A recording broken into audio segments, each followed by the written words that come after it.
Hello আমার বন্ধুগণ, সবাই কি অবস্থা? তোমাকে আজকে স্পেশাল একটা ভিডিওতে লইয়েছি। তোমাকে সম্পূর্ণ সব ঘুরাই দেখাবো এই ভিডিওর মাধ্যমে। ভিডিওতে ড্যান্সের পরিমাণ দেখে আপনাদের বুঝতেই পারছেন আজকে কিছু স্পেশাল হতে চলেছে আপনাদের মাঝে। স্পেশাল আর কিছুই না, আমরা আনন্দ ভ্রমণে কক্সবাজারের উদ্দেশ্যে রওনা হয়েছি। কক্সবাজার নিয়ে অনেক সুনাম রয়েছে, বাংলাদেশের বৃহত্তম কক্সবাজার শহর এবং সমুদ্র সৈকত। এখানে কি রয়েছে সবকিছু তুলে ধরাবে আপনাদের মাঝে। আমার এই গানের তালে যে অফিস কলিগ গুলো নাচছে, এই গান যদি সরাসরি আপনার ভিডিওতে ইউজ করতে পারতাম তাহলে আপনি নাচতে বাধ্য হইতেন আমার এই ভিডিও দেখে। আমি খুবই আন্তরিকভাবে দুঃখিত, আমি এই গানগুলো আপনাদের মাঝে ইউজ করতে পারতেছি না, যেহেতু আমার পেজটি এখনো মনিটাইজ হয়নি। আপনাদের ভালোবাসা এবং সঠিক মাপের সাপোর্ট পাইলে অবশ্যই আমার পেজটি মনিটাইজ করা সম্ভব হবে। আর এই কক্সবাজার আনন্দ ভ্রমণ এবং বৃহত্তম সমুদ্র সৈকতে যাবার আনন্দটা কতটা উচ্ছ্বাস মুখর তা আপনারা দেখেই বুঝতে পারছেন। রাত 3টে বাজে ড্যান্সের দৃশ্য দেখে বুঝতে পারছেন সকালে পরিস্থিতিটা কি হতে চলেছে আমাদের মাঝে। আর কোনো কারণ নাই, সকালেও স্পেশাল ড্যান্স হবে, যে ড্যান্স দেখে কক্সবাজারের মানুষ আইতে বাধ্য হবে যে এখানে কি হইতে আছে। কক্সবাজারে যে পয়েন্টে আমরা যাচ্ছি এটি হলো লাবণী পয়েন্ট। আর লাবণী পয়েন্টে যে কি দৃশ্য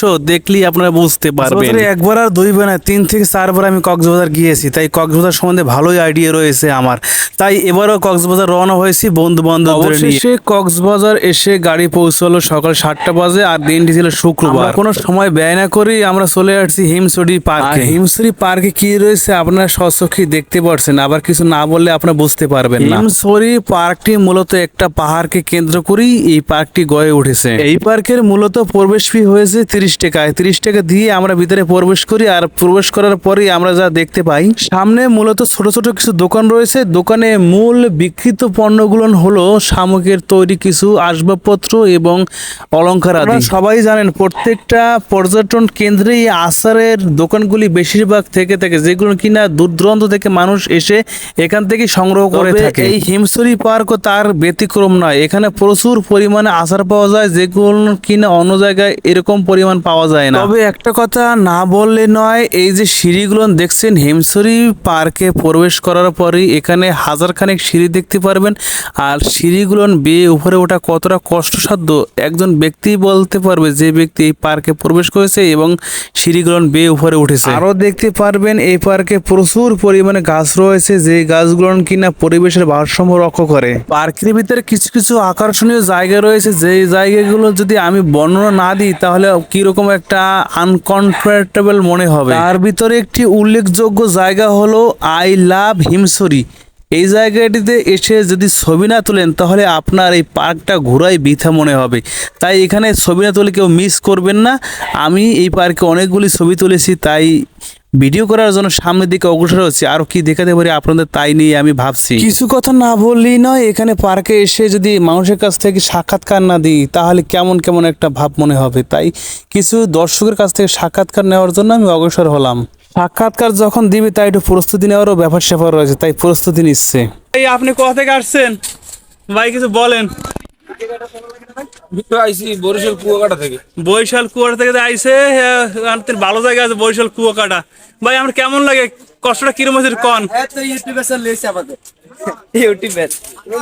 কষ্টের অনুভবের কথা বল একটু। ভাইয়ের সাক্ষাৎকার নেওয়ার পরেই সামনের দিকে অগ্রসর হতেছিলাম, তা চোখে বাঁধলো নাইকেলের ডাব, যেগুলো কিনা চড়া দামে বিক্রি করে থাকে এই পার্ক কর্তৃপক্ষ। তবে প্রত্যেকটা ডাব 150 থেকে 200 টাকার কাছাকাছি দাম হাঁকিয়ে থাকে। কক্সবাজার সমুদ্র সৈকতকে কেন্দ্র করে অনেক অসাধু চক্র রয়েছে। তার ভিতরে উল্লেখযোগ্য অসাধু চক্র হলো যারা কিনা এই প্রজেক্টে পার্কে বা সমুদ্র সৈকতে ক্যামেরা থেকে পর্যটকদের ছবি তুলে থাকে। এরা বড় মাপের একটা অসাধু চক্র এবং তারা সংঘবদ্ধ হয়ে কাজ করে থাকে। আর এই ক্যামেরাম্যানগুলি আপনাকে এসে না বলতেই আপনাকে ছবি তুলবে, ছবি তুলে আপনাকে দেখাবে।